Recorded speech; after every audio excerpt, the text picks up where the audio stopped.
difficulties. I think we're about ready. Ready at your end, Christie?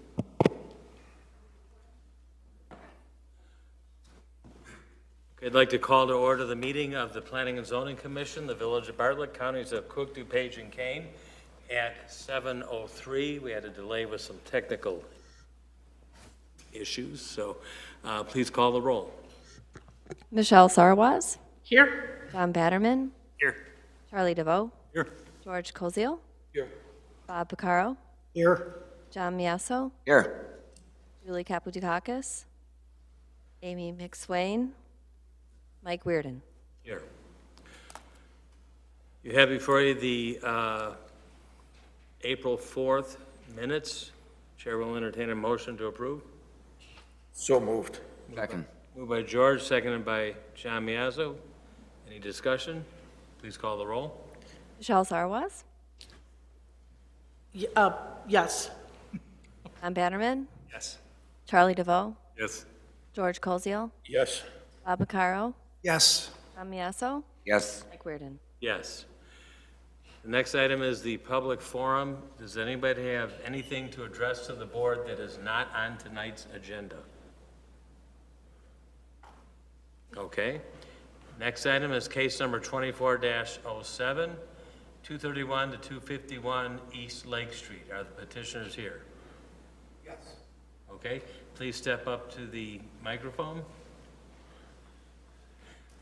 Good evening, Commissioners. My name is... Hold on one second. Raise your right hand. You solemnly affirm the evidence that you're about to give is only the whole truth? Yes. Do we have the evidence of the mailings, the newspaper, and the pictures of the sign? Mark those exhibits A, B, and C. Go ahead and state your name and address for the case, and go ahead and present. Good evening, Commissioners. My name is Francis Bongiovanni, B-O-N-G-I-O-V-A-N-N-I.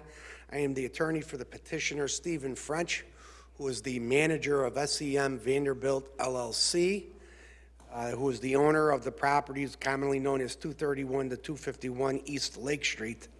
We are requesting a rezoning from the property was recently annexed into the village, and it came in as an ER1. We are requesting a rezoning from an ER1 district to a B3 district. The property consists of 3 parcels on the south side of Lake Street. The property was recently annexed, as I stated, on May 21st, 2024. And also the subject property is planning on being included in the Lake Street Corridor TIF district.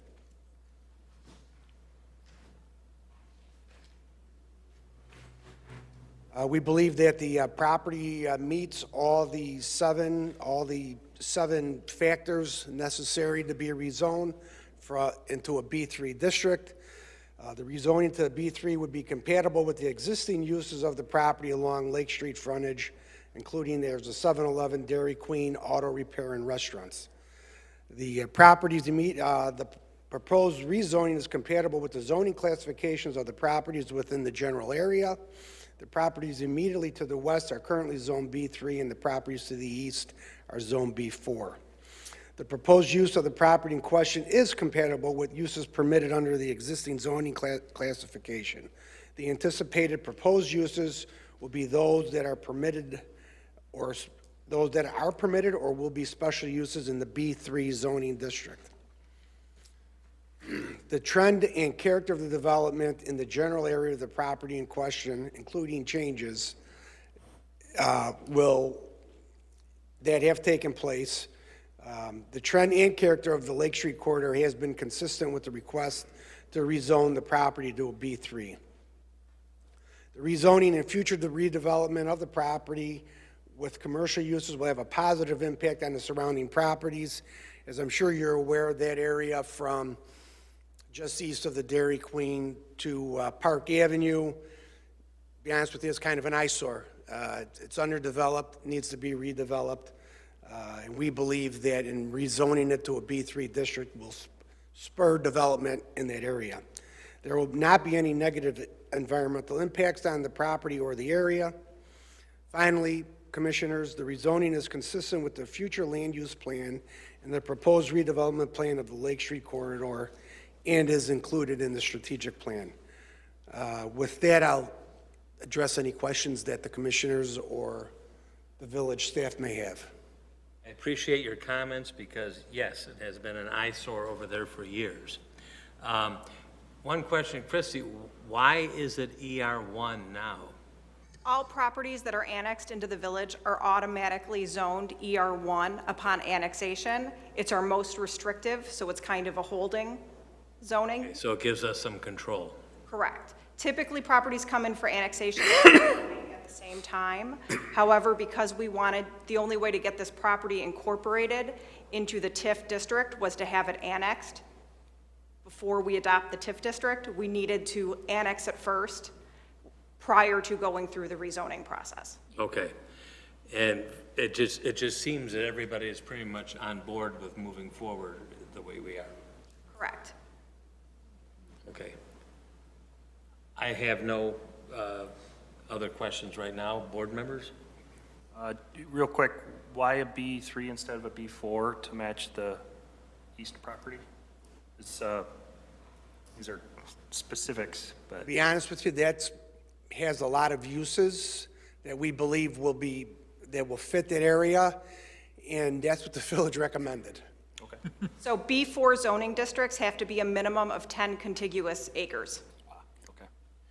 Christie, would us rezoning that triangle there make the two zones come together, or would they still be two separate? It would be considered one B3 B3? zoning district. Okay, thank you. Which is very practical.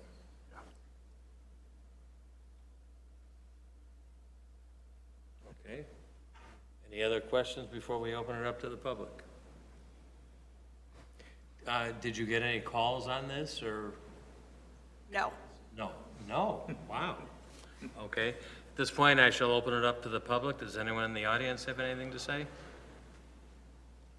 Okay, any motions or further discussion from staff, from the board? I'll make a motion on case 24-07, 231 to 251 Lake Street. Motion to pass on a positive recommendation to the village board to rezone that property from an ER1 to a B3 with, based on the evidence of fact and the information in the memo from staff. It's been moved by Bob. At this point, I shall close the public hearing. Is there a second? Second. Second by Michelle. Any further discussion? Please call the roll.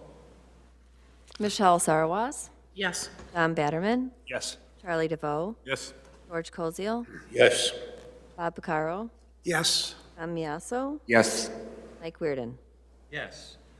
Okay, we shall pass on a positive recommendation. I'm guessing this will be on the board agenda fairly fast, right? I believe our goal, depending on how everything goes today, is to take these cases straight to board. Okay.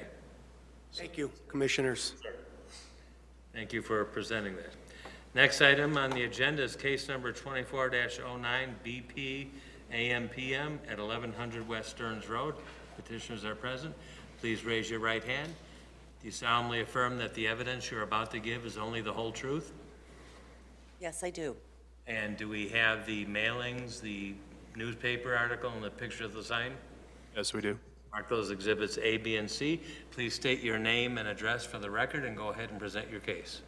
My name is Claudette Miller. I'm an attorney at Fox Rothschild in Chicago, 321 North Clark Street, Suite 1600. Okay? Mr. Chair and Commissioners, at your convenience, we've commingled our receipts for the two properties.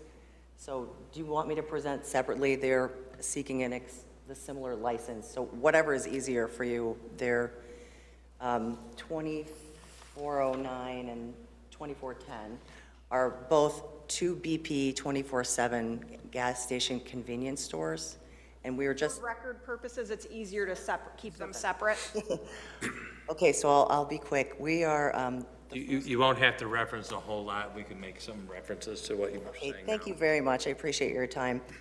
As I mentioned, if we're starting with 2409, 1100 West Stearns Road. It's an existing BP convenience store gas station. Its current hours are 24/7. And what we're seeking is to have a Class C extended liquor license so we can sell beer, wine, and spirits there during the shorter, not 24/7 hours, consistent with that license here.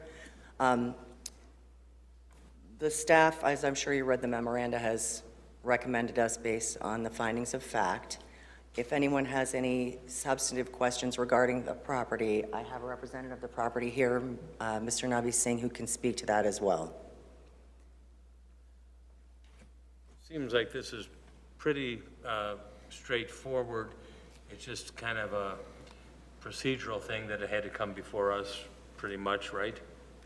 Correct. Anything with liquor typically requires a special use permit.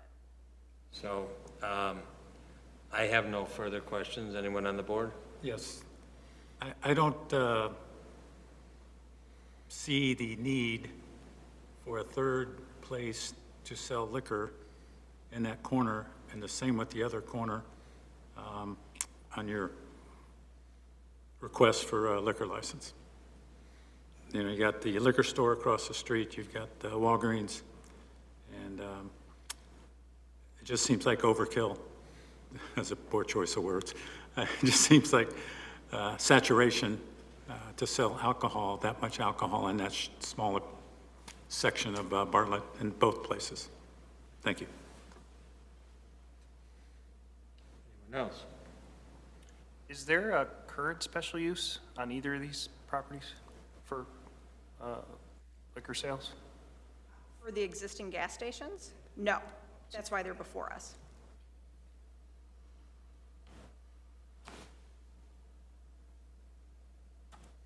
Anything else? Okay, at this point, I'll open it up to the public. Anyone in the audience? Any further discussion or motions? I make a motion to approve the liquor sales. There's a motion on the floor. At this point, I shall close the public hearing. Second? Second by Michelle. Any further discussion? Please call the roll. Michelle Sarwas, Yes. John Batterman, Yes. Charlie DeVoe, What are we voting on this? For a Class C extended liquor No, license. this is a special use permit to allow the sale of packaged liquor. Okay, so, It's not a serve. It's not serving. It's selling packaged liquor. well, I understand that. That's all right. But based on what I just said, I'm voting no. Okay. George Koziel, Yes. Bob Bacaro, Yes. John Miasso, Yes. Mike Weirden. Yes. Okay, we shall pass on a positive recommendation to the board on that one. Next item on the agenda, case number 24-10, and this is BP 5590 County Farm Road. Essentially the same thing. Yes. We need to swear you in, though, for the, raise your right hand. Do you solemnly affirm the evidence you're about to give is only the whole truth? Yes. And we have the exhibits A, B, and C, the mailings, the newspaper, and the sign? Yes. Okay. Go ahead, just, Good evening again. This is in connection with the 5590 County Farms Road. Again, it's a currently 24/7 convenience store gas station. And we're seeking a Class C extended liquor license special use permit so we can have packaged liquor, beer, wine, and spirits at the hours that are consistent with a Class C extended license. As indicated in the staff memoranda, we meet the findings of fact, and we appreciate your consideration. and I think the kitty corner across the street is Hanover Park, and as well as to the south, right? So this would be the only thing in Bartlett. Any comments from the board? At this point, we'll open it up to the public. Anyone in the public audience have anything to say? Any motions or further discussion? I would make a motion, a positive motion, to pass along a positive recommendation to the board to approve 24-10 BP 5590, the County Farm Road. Okay, it's moved by George. Second. At this point, we'll close the public hearing. John Miazzo is going to second it. Any further discussion? Please call the roll. Michelle Sarwaz, Yes. John Bannerman, Yes. Charlie DeVoe, No. George Koziel, Yes. Bob Bacaro, Yes. John Miasso, Yes. Mike Weirden. Yes. Okay, we shall pass on a positive recommendation for you. Thank you all for your consideration. These would be on together, right? No matter when it goes to the board. Right, but they're two separate agenda Yes, I items. realize. Minutes have to be separate. Right. Okay, so you won't have to go to 2 more meetings, is what I'm saying. Just wanted to clarify that. Okay, next item on the agenda is case number 24-11, recreational vehicle parking. All right.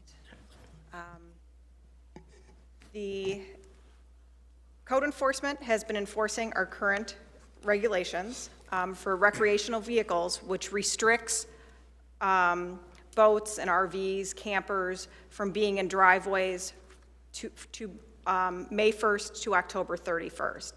A resident was cited in March for having their boat on their property early. That resident then sent a letter to the several board members and the mayor requesting that the board consider amending the dates for the allowing of boats and recreational vehicles on their driveway. Code enforcement did a survey of other communities. There is not a uniform answer for this. Yes. It's all over the board. Some restrict them completely, some allow them, some follow our dates, some have different setbacks, some only allow them for 2 days or 3 days at a time. So the village board committee had a brief discussion on it. They thought about maybe following the suggestion to change the dates to March 1st. There was also a suggestion to change the date to April 15th. And then there was another option just to leave it the way that it is. This rule has been in effect for years. The dates have not really changed since 1983. So it's been something we've had on the books for quite a long time. And again, it's May 1st. It's currently May 1st, yes. Okay, I remember being at that village board meeting, and it was pretty wild, all the discussion something like this brought up when not that many people were involved with it. Do we get we don't get a lot of citations, though, each year, right?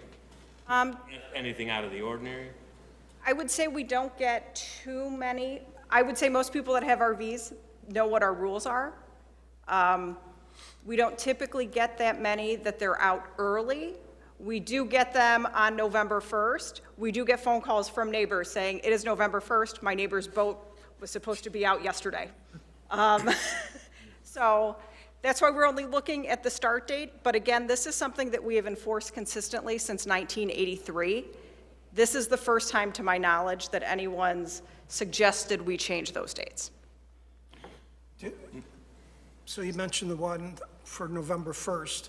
Do you have a rough idea on an average year, whether it be at the beginning of the season or at the end of the season, or during the season, where a resident complains? We get a significant number of complaints in the summer when we tell them there's nothing that we can do, they're allowed by right. On November 1st, I would say we have consistently, I would say 2 residents that call. We do sweeps the first 2 weeks of November, and we issue between 5 and 25 warnings that they need to remove their vehicle. If they have been a prior receiver of the notice, then we give them less time because they are aware of what the rules are. We don't typically do sweeps when they're early, because they're not as likely to be there. If it's early, we are based on neighbors calling in and giving us complaints about that, or something that our code officers see as they're driving around. Does some of this vary kind of on the weather, if we're having a mild season or a harsh? Like I said, we haven't gotten many complaints about vehicles being there early. I think most people comply with that May 1st rule. So I can't really speculate as to that. Well, this one person that has brought this forward, is there any way that there could be some type of special provision, just like overnight parking on the street? People can call the police department and say, look, I need to have the vehicle out there for 2 nights, is it okay? I don't know how we enforce that in the zoning ordinance. Since this is in the zoning code, Okay. I don't have, pretty much all of our rules are very strict deadlines. It's not like we have a permit to allow an exception.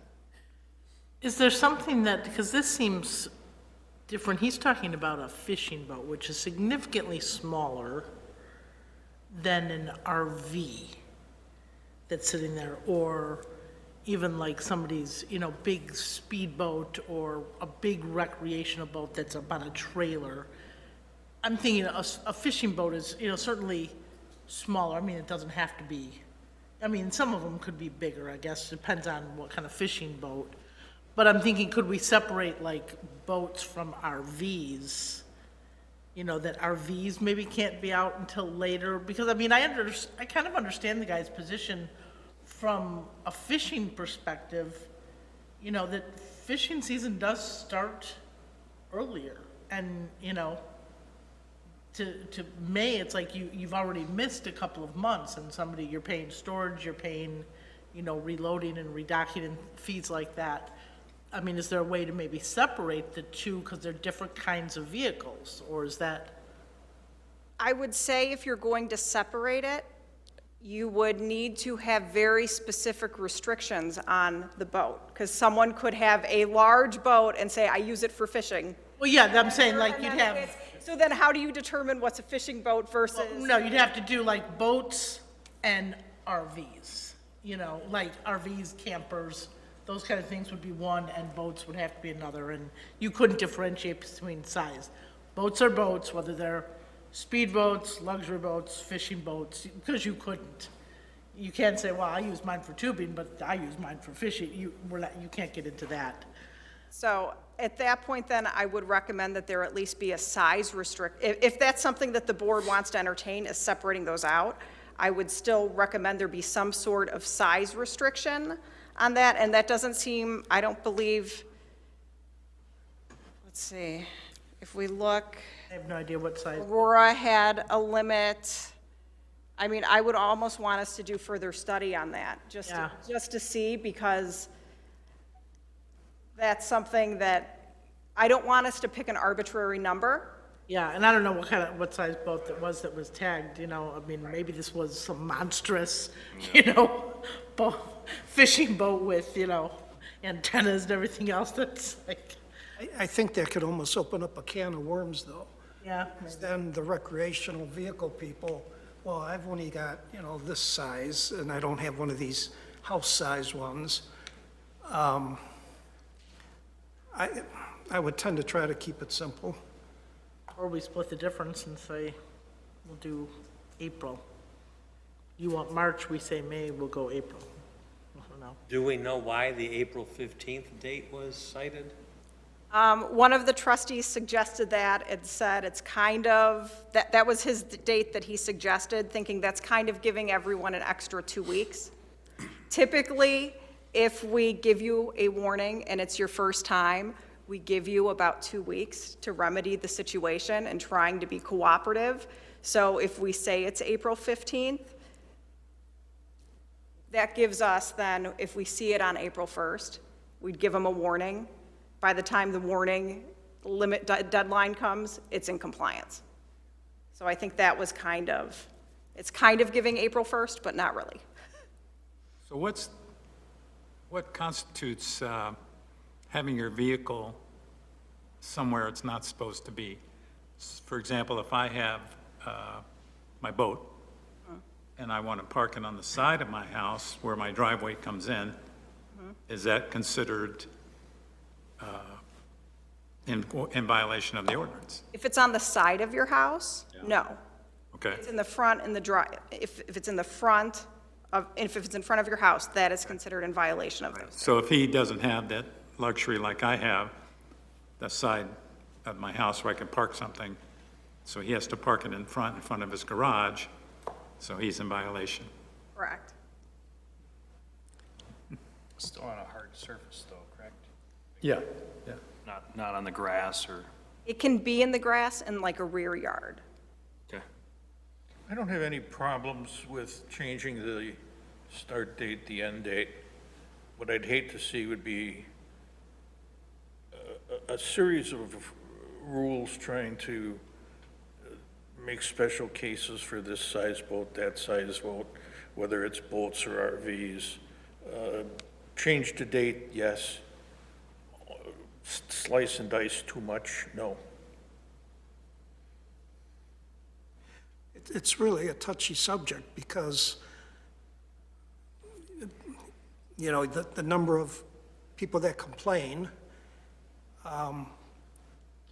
probably the number of people with RVs and boats or snowmobiles or whatever falls under the ordinance are much less than people that don't have them.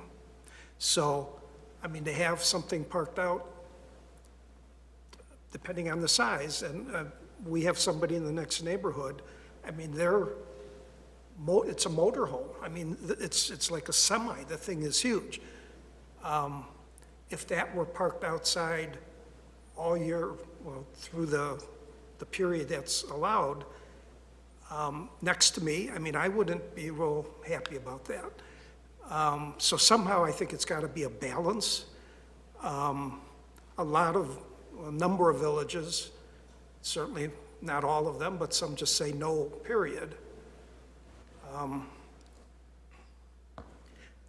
I would be inclined just to leave it alone. It's been there for how many years? We have one resident, sorry, see if you can get it into the backyard. I mean, you try to make accommodations, but you got to look at the big picture, and I would tend to just leave it alone considering the years that it's been in place. I just want to make a clarification though on option 2.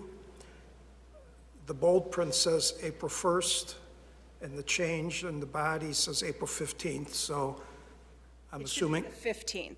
April 1st is wrong, okay. 15th was what was stated by one of the trustees. I do want to state for the record, we do have one household where one of the people that lives there calls us to tell us if the camper is there when it is not supposed to be. In their household. In their own household, yes. So, They call and rat out their own family member? There must be a little bit of disagreement among them. There are people in Bartlett that just do not have enough to do with themselves. I used to there'd be a whole nother discussion off the It record. could. I think they might be my clients, I don't know. I used to have a neighbor 2 doors down, and the cement driveway, and it did go along the side of the garage, and that's where they kept a good-sized boat. And one year, something got, I don't know if it got cited or somebody had a fit about something, and we never had a problem with it on the side of the garage, there was no problem. But I think if I saw something huge all the time in front of the house, that would kind of be an obstruction. And the fact that this has worked so well for so long, I'm inclined to leave it as is, but I'm willing to negotiate if people feel that we really need to. If it's too difficult, then to allow somebody 2 days or something, then I don't know what else to do. What about so if we did move it to April 15th, that's the end of the winter vehicle storage? Is there any overlap that would make it difficult for our staff to enforce citations or warnings, I guess? Because they won't be able to do that sweep as effectively during the break between seasons? So I would say there isn't as much of a need for the sweeps, for the snowmobiles. It's really not, there aren't that many in town, so I don't think that would really be too much of a concern. I think our staff could handle that. Okay, cool. What about April 1st instead of the 15th? Is that a choice? It wasn't one of the ones that was presented at committee. So I would prefer us stay with what was stated at the committee, and those were the options that they discussed. Okay. I mean, March 1st seems like quite a stretch, if it's already at May 1st. So do we know the gentleman who has the issue, that he understands, he seems, based on his email, seemed to understand the ordinance, but I'm assuming he hasn't got another way somewhere else on his property to do it legally? Well, it couldn't be. Never mind. I was thinking behind the house, but it's the date, so it wouldn't matter.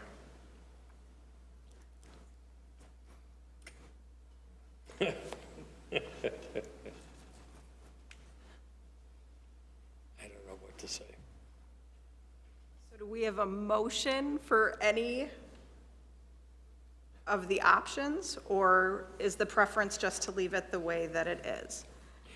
You know, Well, to as I leave it- recall, the board was even somewhat wishy-washy when they were bringing up these options. I will say typically when it's a text amendment, staff is directed to draft it a specific way, or staff is the one submitting the proposed text amendment to the committee. So this is unusual that this is the way that it's gone through. Yes, good way of putting it. Well, Option 1 seems way too early, even for fishing season. Like, the tournaments don't start downstate even in February.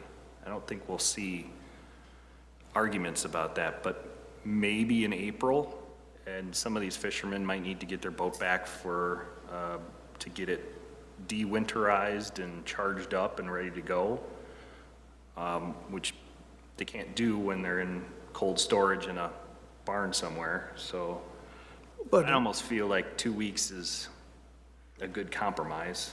but in 41 years, nobody has ever brought that up. It's now this gentleman saying he needs March 1st because he does fish. Because he retired. So And why isn't he here tonight? I just think March is Yeah, that's a a good big point. stretch.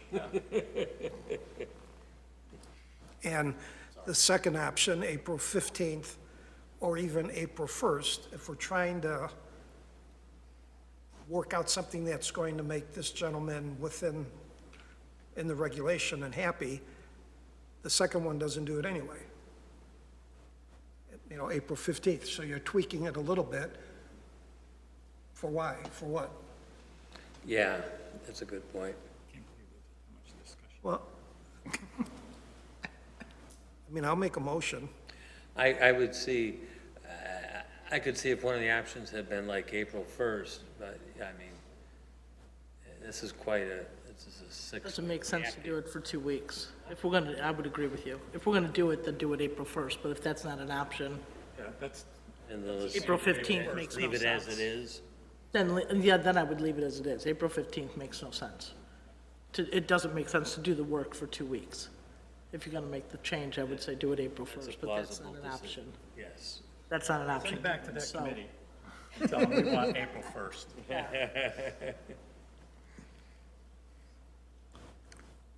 So given the options, yeah. So we need to have basically a motion that's going to stress one of the options, right? So you could either vote on one of the first two options, or if you don't want to, if you think the current zoning regulations are adequate, then you can make a motion for one of them and they can fail, or you can choose not, that you think that there is no need for a text amendment. I like that. We could make the motion not to, You can make the motion that there's no need to change the zoning ordinance, and you're going to leave it the way that it's written. okay? How do people feel about that? That's kind of what we expressed. Sure. It doesn't really express any compromise for this resident, I suppose. But I understand trying to keep zoning the same. That makes it easier, right? It's easier to keep the cracks out of the wall. Once you start opening things up, you start having some problems. Right.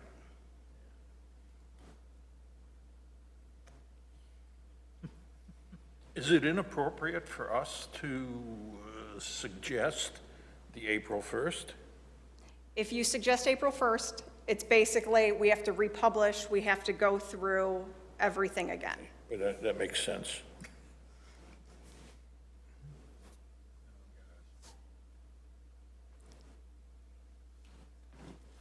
I make a motion on 2411 that we send it with no changes to the present recreational vehicle parking zoning, May 1st through October 31st. No need for a text amendment then, right? Second. Okay, so at this point is, I guess we didn't open it up to the public, but there's nobody out there. All right, so it's been moved by Charlie, seconded by Bob. Any further discussion? So the yes vote would be to leave it as is. Correct. Please call the roll. Michelle Sarwas, Yes. John Batterman, Yes. Charlie DeVoe, No. George Koziel, Yes. Mike Weirden, Yes. Bob Picaro, Yes. Tom Yasso. Yes. Okay, well, we pass it on as is. So for new business, old business, Brian Kraus is here. He is our new assistant planner. Hi, welcome aboard. Started earlier this summer, so you'll be seeing him at some of the meetings. It does not look like we will have a meeting next month, so we will see you guys in October. Maybe we'll meet our new person in October, huh? Yes. I have a comment. The presentation you put together for the development potential of all the properties in the village that was at the last committee of the whole, I thought was an excellent presentation. Thank you. Lots of information there, lots to think about. It really kind of brings the whole development picture, you can kind of wrap your arms around it, I think. Yes. If anyone would like copies of that, I can send it to you. Yes, I can send copies of that PowerPoint presentation. yes. There's a good history of some of the outlots that we have and potential areas that may come into the village, and start thinking about what kind of uses we'd like there. How soon do you think some of these eyesores on 20 are going to come down? I believe the annexation agreement for the parcels that were before you today, the village agreed to pay up to half the cost of demolition of those structures if they remove them, I believe, in the first 6 months. So hopefully the hot dog stand will be removed, the other buildings there, so. The one parcel that, and I've talked to several people about this, and the one parcel that I would really like to see a change in is to figure out, to negotiate with Elgin, across from the Spring Hills Mobile Park, where they're doing truck parking now, across from the fire station, that corner, I believe I read somewhere that there's no Elgin utilities there. It's an eyesore driving by it. It would be a nice place to add on to Brewster Creek. I don't know if we have something we can trade with Elgin that's up on Route 25, or, and maybe all the land isn't developable, so I don't know if it would be a good idea or not, but it just, I see it as an eyesore being contingent with our Brewster Creek. If something could be done there, it would be fantastic. We have been in talks with the property owner about how that property looks. Would they, but they're in Elgin, so could they change? Could we entice them to de-annex from Elgin and annex into Bartlett? There is a process that is possible. That's what Villa Olivia was trying to pursue at one time. Correct. Back in 2003, we did something similar. In Lakewood Mill, there was a 3.47 acre property along West Bartlett Road on the south side that was in Elgin. Elgin needed to do a water emergency connection with the village, and so as part of that, there was a utility connection, and they agreed to disconnect that parcel, and the village was able to annex it, so the Lakewood development could be developed. So it's not unprecedented, it is possible. And something that we might pursue? It would be negotiated. How big is that parcel, Krista, roughly? It is approximately 42 acres, I believe. Okay. And the person that owns it has owned it for a long time? No.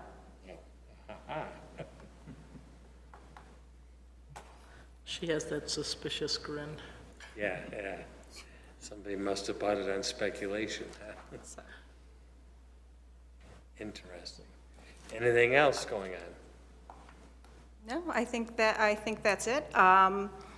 Like I said, the TIF redevelopment plan, the public hearing for that is August 20th before the village board. The joint review board is meeting, I believe, August 16th, to vote, to make their recommendation on the project.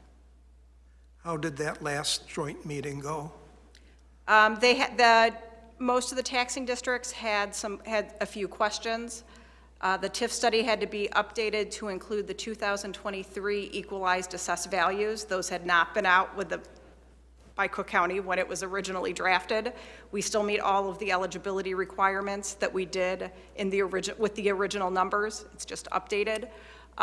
So the districts wanted to take the information back to their boards so they could formally discuss it and vote on it. Last week, Hanover Township voted in favor of supporting the TIF district. So there are meetings with the library district and the fire protection district next week that the village administrator will be attending. So those are kind of the last major holdouts, right? Right. I mean, typically, it's the school district that I thought doesn't like TIF districts. So typically, the school districts have some concerns. Because the school district property is included within the TIF district, there are some capital costs that could be paid for through the increment.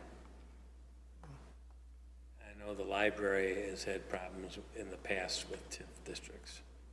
But they seem possibly to be on board. I think most people would like to see some improvement to 20. I don't think it's a hard argument to say that Lake Street looks blighted when you're driving down it in Bartlett. I think part of the problem was the states up and down with the Elgin O'Hare kind of were reluctant to develop things. Even when the corner at Oak, the outlots, we were told at one time that might be taken if the highway came through. IDOT owns all of that, pretty much. IDOT owns the north or the southwest corner of Oak and Lake Street. Right. There's a significant number of acres located southwest of Oak and Lake Street that is either IDOT right-of-way or individual parcels owned by IDOT that they acquired in the 1970s and in 1991, thinking that the Elgin O'Hare was going to take that route. That's that SR2 property? Yes. Here, if we could.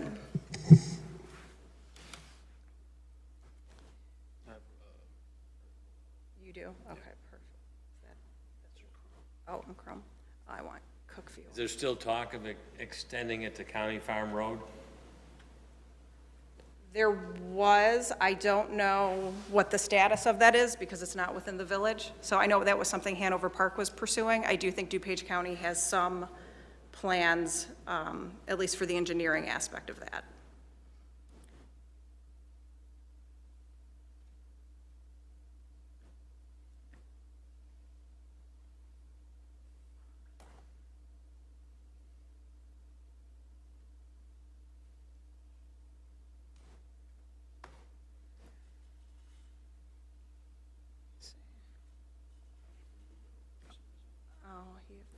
the extended screen. Okay. Turn the aerial on. So IDOT owns this lot directly at the corner. It owns this L-shaped lot where Tom's is. It also has this entire property here, as well as down here. It's all considered IDOT right-of-way currently. The plan was for the Elgin O'Hare to basically go directly across Oakfield Plaza, continue all the way through here, and then kind of swoop down over these wetlands. Right, it wasn't going to merge with 20.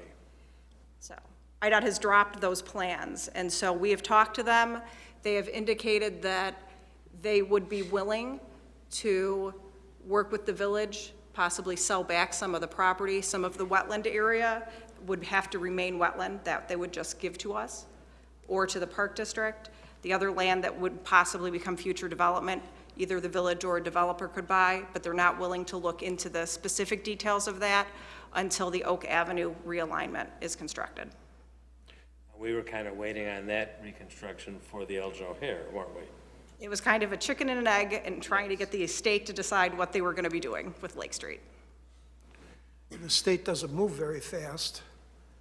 Correct. The last study they did on the intersection was 2017. So in all reality, the TIF, what we voted on tonight, I mean, it's really east of Oak that's going to have any immediate impact. I think that will say that there have been some talks with different projects, some other potential talking to some of the agencies that there's potential for more movement where we're talking about than you realize. Okay. Is there any projected talk of the state grabbing this land that we're trying to use for the TIF? No. No. The state's aware. We've talked to IDOT. They're very aware of the plan. Like I said, they're willing to draw up the plats once they've determined what the Oak Avenue extension is going to look like. So it's significantly scaled back from what they were originally thinking. So they've reduced the number of turn lanes that are required, the original traffic counts that they were looking at, what they projected for like 2030 or for 2020, we're not even close to. So they realized that what they were looking at was probably excessive at the time, and they've scaled things back. So we're looking at having, the village would really support, any funding that we can do. That's something that we would prioritize to try to get that work done. Having that a four-legged intersection would be a huge spur for development along Lake Street. Oh, yeah. The development on the south side of Lake at Park Street that we've approved, I believe, and I believe the board approved it. No. So that came in as a concept plan. Okay. The village board did not want the Park Boulevard to connect full access to Hale. So it would be an emergency access only, so there would be a gate there for the fire district. The property owner still needs to work with IDOT and conduct an intersection design study to make sure that whatever IDOT is okay with matches the plan. So that's kind of another situation where we don't want them to give us a plan that IDOT's not okay with, because there's another signalized intersection there. But if that's now part of the TIF, That property is part of the TIF. it would be more, Increment? it would be more of an incentive for them to do something with it. Correct. So the TIF goes a little bit east of Park Avenue there? So it includes this lot. It's hard because I'm kind of on like two screens. Where's my mouse? So the TIF is from Park Avenue, or Park Boulevard, this lot. It goes all the way west to here. So all of this. Isn't there a parcel across the street as well? Correct. So there's two parcels at Park and Lake.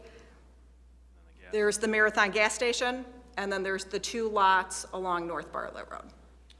That's the other incentive, that gas station, to finally get something to We had happen there. approved something a long time ago to build there where Sitco Yeah, we is. did approve something. Yeah, a 7-Eleven was approved to go there. there are some tax issues with the property, which is why that deal did not fall through.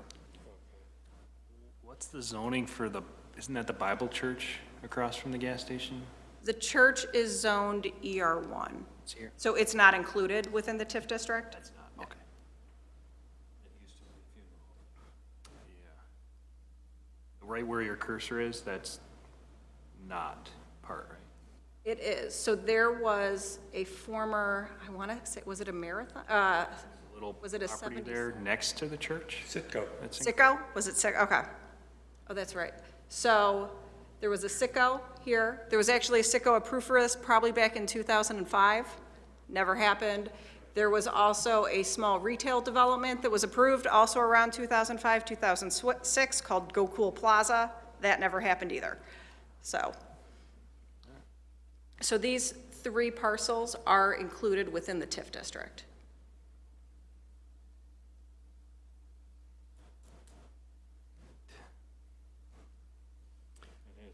Good potential.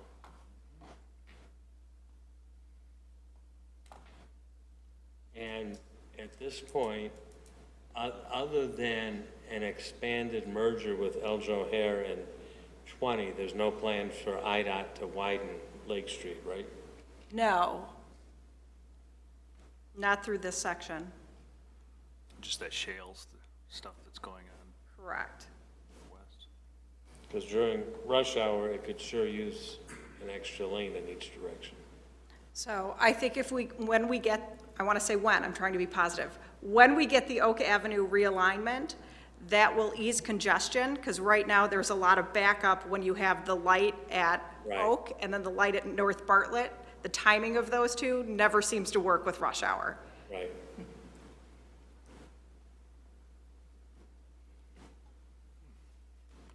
Very good. Anything else? A change of subject. In the past, there have been comments made about things like signs and lights. Anything about signs, example, I don't know what they're called. They're those blowing in the breeze type flags. Flag that are signs? like by the Boss, and some, looks like some recently opened up in the streets of Bartlett. And the super bright floodlights that people use around windows that light up whole parking lots. Can you make any comment on either of them? Technically, the LED lights, while they are bright, they do not exceed our foot candle measurements. Our foot candle measurements are at the property line. So it's very hard to say that those lights are what's, they look bright. Believe me, I get it. The flag signs, we discussed this at the Economic Development Commission. That's where the board wanted us to have a discussion about the flag signs. The consensus out of there was that they were fine.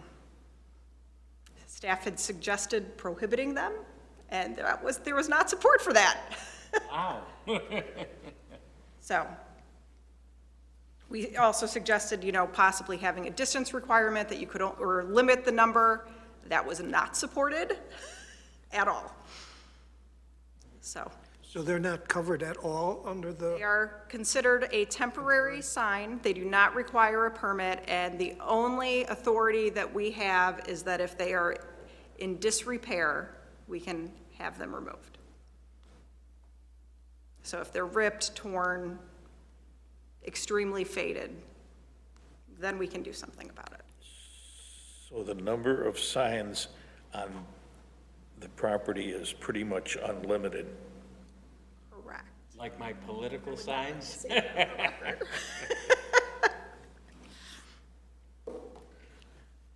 Getting a collection of political signs already. Anything else? Any motions to adjourn? Yes, motion to adjourn? Moved by Charlie. All in favor? Aye. Aye.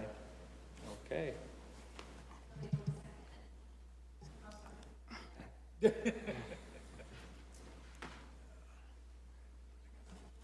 Interesting.